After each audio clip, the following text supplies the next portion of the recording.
Alhamdulillahi Rabbil Alamin. Wa bihi nasta'inu ala umuri dunya waddin. Wassalatu wassalamu ala ashrafil anbiya'i wal mursalin.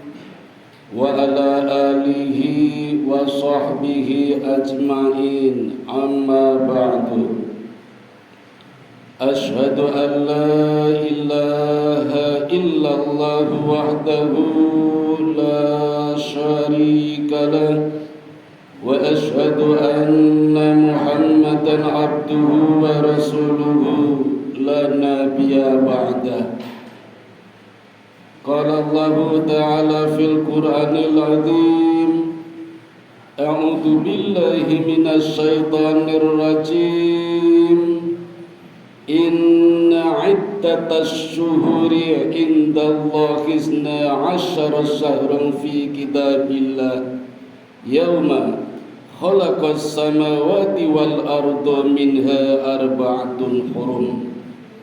Dzalika dinul qayyim fala tudlimu fihinna anfusakum wa qatilul musyrikina kaffah kama yuqatilunakum kaffah wa'lamu annallaha ma'al muttaqin. Shadaqallahul adzim.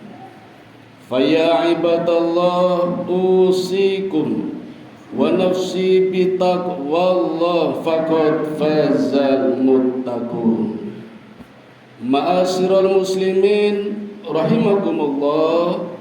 Marilah kita panjatkan rasa syukur kita kehadirat Allah Subhanahu wa ta'ala yang senantiasa melimpahkan rahmat, taufik, hidayah, inayah dan berbagai kenikmatan kepada kita sekalian, termasuk memberikan kesempatan kepada kita hingga kita telah menyelesaikan 2 amalan besar, yaitu amalan di bulan Ramadan dan di bulan Syawal.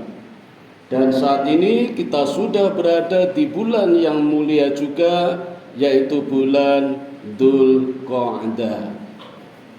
Sedikit mengangkat tema tentang bulan Dzulqa'dah. Secara dialek banyak orang menyebut bulan ini adalah bulan Dzulqa'dah atau Dzulqa'dah atau Dzulqa'dah secara dialek idialek. Tetapi secara lughatul arabiyah yang benar adalah Dzulqa'dah, bukan Dzulqa'dah apalagi Dzulqa'dah secara lughatul arabiyah. Tapi ada juga yang lebih tepat daripada Dzulqa'dah, yaitu Dzulqa'dah. Itu yang lebih tepat. Apa bedanya? Kalau Dzulqa'dah itu artinya duduk cepat, duduk sementara, duduk sejenak. Begitu duduk langsung bangun, langsung pergi. Itu namanya Dzulqa'dah. Hanya sesaat, hanya beberapa detik. Tetapi ketika orang duduk lebih dari itu, sambil WA-an, sambil SMS-an, sambil ngobrol, sambil mengaji, sampai berjam-jam, bahkan 1 bulan, 30 hari, itu namanya Dzulqa'dah. Maka secara lughatul arabiyah lebih tepat bulan ini disebut bulan Dzulqa'dah, walaupun boleh menyebut bulan Dzulqa'dah. Sedangkan Dzulqa'dah dan Dzulqa'dah itu hanya secara lisanul arabiyah. Itu saja diasimilasi oleh bahasa kita, apalagi bahasa Jawa. Sedangkan secara lisanul arabiyah juga tidak ada kalimat Dzulqa'dah. Asal usul bulan Dzulqa'dah atau bulan Dzulqa'dah terdiri dari kata Dzu al-Qa'idah. Dzu itu artinya pemilik atau penguasa. Tetapi ketika kata Dzu didampingi dengan kalimat yang lain, maka kalimat itu artinya ada 2, berbeda tapi sama. Inilah kedahsyatan bahasa Arab. Seperti wacana yang sering kita dengar, bulan Muharram adalah bulan haram, tapi juga bulan suci. Ini kan berbeda, haram dan suci berbeda, terbalik, tapi sama-sama benar. Artinya bulan Muharram adalah bulan yang diharamkan untuk berperang dan bulan yang disucikan dari perbuatan dosa. Beda tapi sama. Termasuk Dzulqa'dah. Jadi Dzulqa'dah atau Dzulqa'dah ini artinya tidak berdiri, tapi juga tidak ngapa-ngapain. Nah, orang kalau tidak berdiri ngapain? Kan duduk, tapi juga tidak ngapa-ngapain. Itu Dzulqa'dah atau Dzulqa'dah ketika bersandi dengan kata dzu. Berbeda tapi sama. Nah, secara lisanul Arabiyah, bulan ke-11 ini ada satu tradisi di kota Makkah dan sekitarnya sampai Yaman, Yordania, sampai Syam. Itu di bulan ke-11 mereka tidak melakukan apa-apa. Tidak berdiri, tapi juga tidak melakukan apa-apa. Tidak melakukan perjalanan jauh, tidak berkebun, tidak beternak, apalagi berperang. Apalagi ada larangan perang. Maka di bulan ini ada larangan berperang. Sehingga kata Dzulqa'dah atau Dzulqa'dah diartikan penguasa gencatan senjata, pemilik gencatan senjata. Itu asal usul dari kata Dzulqa'dah atau Dzulqa'dah. Dan bulan Dzulqa'dah atau bulan Dzulqa'dah, hadirin sekalian, itu adalah bulan yang dimuliakan oleh Allah. Ayat yang saya bacakan di Muqaddimah tadi terdapat di dalam surat At-Taubah, surat yang ke-9 ayat 36. Artinya sesungguhnya jumlah bulan menurut Allah ialah 12 bulan, sebagaimana dalam ketetapan Allah pada waktu Dia menciptakan langit dan bumi, di antaranya ada 4 bulan haram. 4 bulan haram dari 12 bulan. Itulah ketetapan agama yang lurus, maka janganlah kamu mendolimi dirimu dalam bulan yang 4 itu. Dan ini hadirin jangan kaget kalau saya sampaikan penghujung ayat ini dikatakan, dan perangilah kaum musyrikin semuanya, sebagaimana mereka pun memerangi kamu semuanya. Dan ketahuilah bahwa Allah beserta orang-orang yang bertakwa. Ini masih ada kaitan dengan kalimat dzu tadi, dzu atau di satu sisi kita dilarang berperang, tapi penghujung ayat ini mengatakan dan perangilah kaum musyrikin semuanya, sebagaimana mereka pun memerangi kamu semuanya. Inilah keajaiban bahasa Arab, luar biasa ini. Kalau kita lihat sejarah, di 4 bulan ini termasuk Dzulqa'dah seringkali kita lengah. Karena kita tahu persis hukum ada larangan berperang. Tetapi kesempatan ini justru digunakan oleh orang-orang lain, oleh orang-orang kafir, orang-orang musyrik untuk memerangi kita. Betapa terjadi di negara Bosnia Herzegovina tahun 1990, sangat bersahabat dengan Serbia, tapi tiba-tiba dihancurkan oleh Serbia, dibantai habis-habisan tahun 1990. Orang lain, musuh Islam, tahu persis kalau orang Islam punya keyakinan di bulan ini tidak boleh berperang, maka ada gencatan senjata, tapi justru digunakan, dimanfaatkan oleh orang-orang di luar Muslim untuk menyerang Muslim. Maka kita perlu belajar dari ayat ini. Ternyata ayat ini ditutup dengan kalimat dan perangilah kaum musyrikin semuanya, sebagaimana mereka pun memerangi kamu semuanya, kata Allah. Maka nanti kalau kita buka sejarah, ternyata banyak pula peperangan-peperangan yang terjadi di bulan Dzulqa'dah atau Dzulqa'dah. Walaupun wacananya sering kita mendengar disampaikan bahwa ada 4 bulan di mana dalam 4 bulan ini tidak boleh saling bermusuhan, tidak boleh saling membunuh, tidak boleh saling berperang. Ternyata di akhir ayat ini disebutkan justru kita diperintahkan oleh Allah, perangilah kaum musyrikin semuanya sebagaimana mereka pun memerangi kamu semuanya. Ayat ini yang sering tidak disampaikan. Jadi hadirin, satu ini keistimewaan dari bulan Dzulqa'dah atau Dzulqa'dah. Masuk dari 4 bulan yang dimuliakan Allah. Yang kedua, dari 4 bulan yang dimuliakan Allah, ternyata Dzulqa'dah atau Dzulqa'dah menempati urutan pertama, disebutkan pertama kali dari 4 bulan ini. Jadi urutannya Dzulqa'dah, Dzulhijjah, Muharram, Rajab. Yang 3 berurutan. Jadi kalau kita ingin menyebut urutannya Dzulqa'dah atau Dzulqa'dah, kemudian Dzulhijjah, Muharram, baru melompat Rajab. Itulah 4 bulan yang dimuliakan Allah. Bulan Dzulhijjah, bulan Dzulqa'dah, yang kedua keistimewaannya disebutkan yang pertama kali. Yang ketiga, jangan kaget hadirin, kalau saya menyampaikan bahwa di dalam hadis yang diriwayatkan oleh Imam Bukhari, ternyata Rasulullah Sallallahu Alaihi Wasallam seumur-umur melakukan umrah sebanyak 4 kali. Semuanya dilakukan di bulan Dzulqa'dah. Saya ulangi, Rasulullah seumur hidup melakukan umrah sebanyak 4 kali dan semuanya dilakukan di bulan Dzulqa'dah. Hadis riwayat Bukhari, dijamin sahih. Karena Bukhari menempatkan rawi hadis yang terbanyak. Pertama, dari sekian banyak rawi, yang banyak meriwayatkan hadis dan terbanyak adalah Bukhari. Nomor 2 Muslim, nomor 3 Anas bin Malik, dan yang keempat baru wanita Aisyah radhiyallahu anha yang meriwayatkan hadis sejumlah 2212 hadis.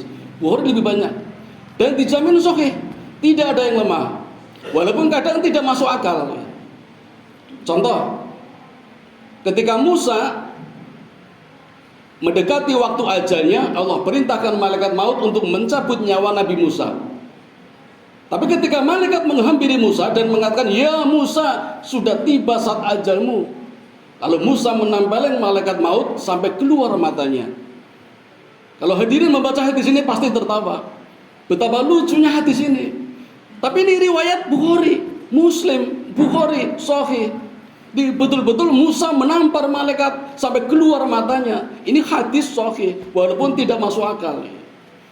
Maka hadis tadi yang mengatakan bahwa Rasul seumur-umur melakukan umrah 4 kali dan semuanya di bulan Dzulqa'dah, statusnya adalah sahih. Maka saran kami, kalau ingin umrah seperti Rasulullah, lakukan di bulan Dzulqa'dah, bukan bulan yang lain. Dan hebatnya lagi, Rasulullah juga sering berbuat lebih baik, lebih banyak lagi, meningkatkan kualitasnya di 4 bulan yang ini. Mulai dari Dzulqa'dah,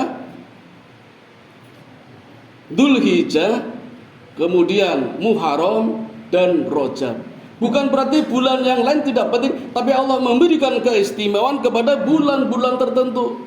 Jadi Allah kadang memberikan keistimewaan kepada seseorang, kadang kepada tempat, juga kepada waktu. Ada waktu-waktu tertentu yang dimuliakan. Tidak usah bulanan, dalam harian saja Allah juga memberikan waktu tertentu keistimewaan, yaitu waktu subuh dan asar.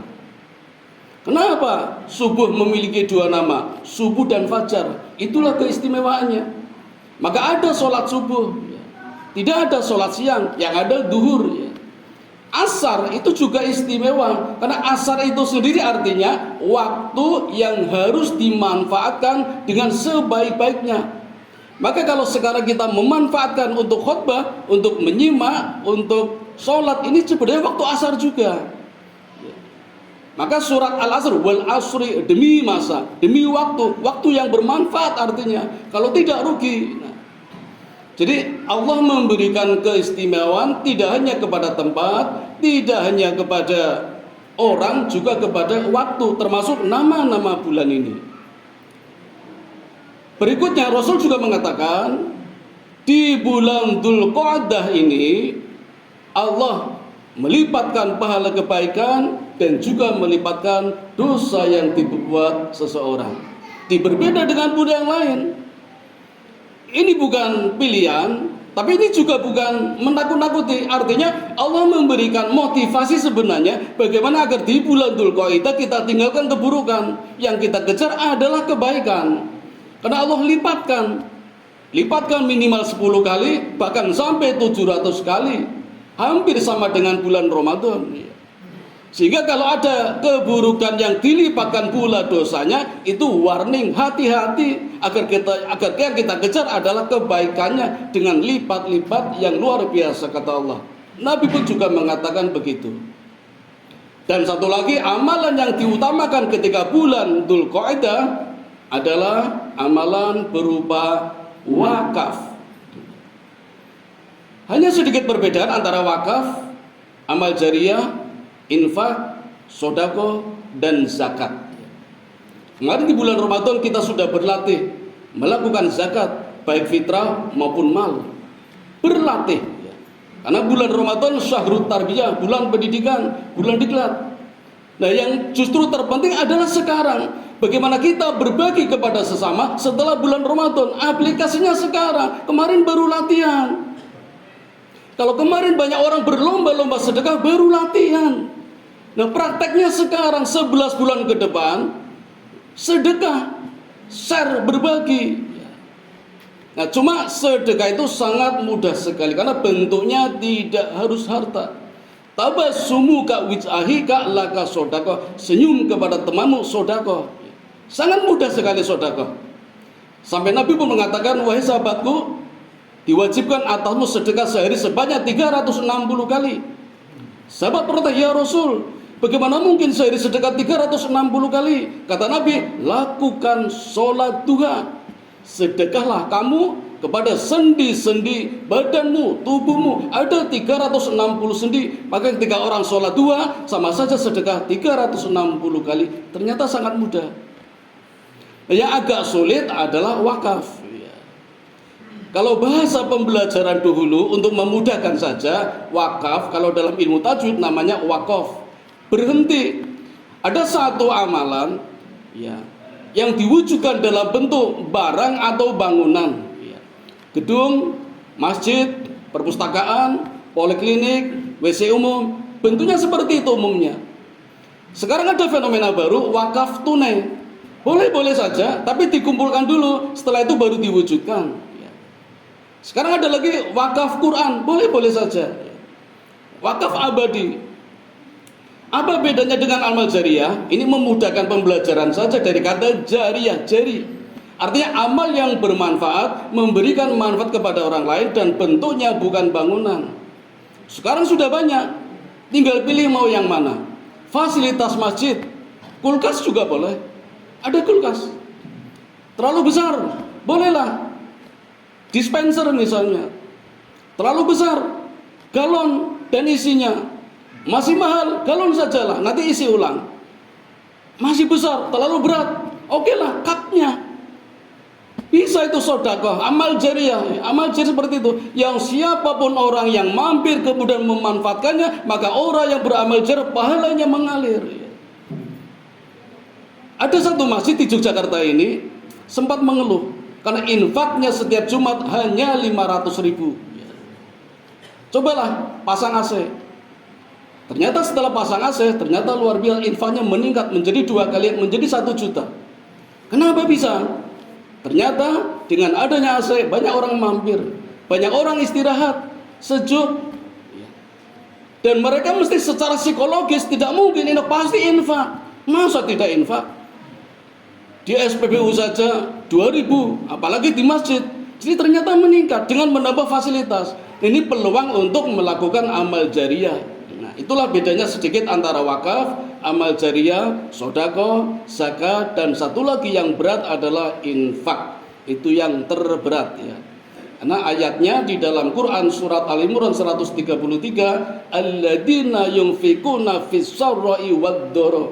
Ketika susah ataupun senang, ketika lapang ataupun sempit, ketika sehat ataupun sakit, ketika kaya atau miskin, ada kewajiban berinfak walau sebagian.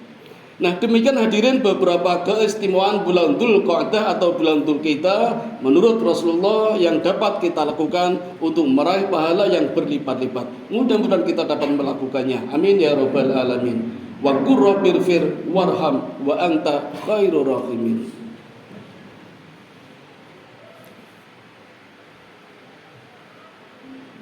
Alhamdulillahilladzi hadana li hada wa ma kunna linahtadiya laula an hadana Allah. Asyhadu an la ilaha illallah wahdahu la syarika lah wa asyhadu anna Muhammadan abduhu wa rasuluhu la nabiyya ba'da. Allahumma shalli ala sayyidina Muhammad wa ala ali sayyidina Muhammad. Qala Allah ta'ala fi kitabil karim, ya ayyuhalladzina amanu qu anfusakum wa ahlikum nar. Hadirin yang dirahmati Allah, marilah kita tingkatkan selalu kualitas iman dan takwa kita dengan meningkatkan kualitas amalannya. Sebagai contoh misalnya infak. Kita sudah terbiasa infak. Ini ada satu tantangan, infak yang mungkin belum banyak orang melakukan, yang umumnya hanya ada di televisi, ada di sinetron. Ayatnya ada di dalam surat Al-Imran. Lan tanalul birra hatta tunfiqu mimma tuhibbun. Belum dinamakan kebaikan kalau belum menginfakkan apa yang kita cintai. Walaupun sebagian, tidak perlu semuanya seperti Abu Bakar, tidak perlu banyak-banyak seperti Umar bin Khattab, sedikit saja, tapi yang kita cintai, bukan yang sudah tidak kita pakai, bukan yang sudah kita tidak suka, tapi yang kita cintai. Dan hari ini Rasulullah menantang kita, infak terbesar. Sanggupkah melepaskan nama kita, digantikan nama orang lain untuk berhaji? Bagi yang sudah haji, kalau yang belum silakan pakai nama sendiri. Sekarang saatnya melepaskan namanya sendiri untuk orang lain untuk berhaji. Infak terbesar. Kita cinta tapi kita lepaskan untuk orang lain. Satu. Yang kedua, relakah kita melepas nama kita ketika kita menjadi sohibul diganti dengan nama orang lain? Infak terbesar. Ini tantangan dari Rasulullah di bulan Dzulqa'dah sekaligus bulan Dzulhijjah. Mudah-mudahan menjadi bahan renungan bagi kita untuk mencapai, meningkatkan kualitas iman dan takwa kita yang selalu diingatkan oleh khotib setiap Jumat. Amin ya rabbal alamin. A'udzu billahi minasyaitonir rajim. Bismillahirrahmanirrahim. Innallaha wa malaikatahu yashalluna 'alan nabi. Ya ayyuhalladzina amanu sallu 'alaihi wa sallimu taslima. Allahumma salli ala Muhammad wa ala ali Muhammad kama shallaita ala Ibrahim wa ala ali Ibrahim wa barik ala Muhammad wa ala ali Muhammad kama barakta ala Ibrahim wa ala ali Ibrahim innaka Hamidum Majid. Allahumma ighfir lil muslimina wal muslimat wal mu'minina wal mu'minat al ahya'i minhum wal amwat innaka sami'un qaribun mujibud da'wat wa qadiyal hajat wa qati'us syahwat. Allahumma inni as'aluka ilman nafi'a wa rizqan thayyiba wa amalan mutaqabbala. Allahumma inni as'aluka al-huda wa tuqa wal afafa wal ghina. Allahumma ja'alni syakura waj'alni sabura waj'alni fi ainin saghira wa fi a'yunin nasi kabira. Rabbana dhalamna anfusana wa illam taghfir lana wa tarhamna lanakunanna minal khasirin. Rabbana atina fid dunya hasanah wa fil akhirati hasanah wa qina adzabannar. Wa sallallahu ala sayyidina Muhammadin wa ala alihi wa sahbihi ajmain. Subhana rabbika rabbil izzati amma yasifun wa salamun alal mursalin walhamdulillahi rabbil alamin. Wa ladikrullahi akbar. Aqimis shalah.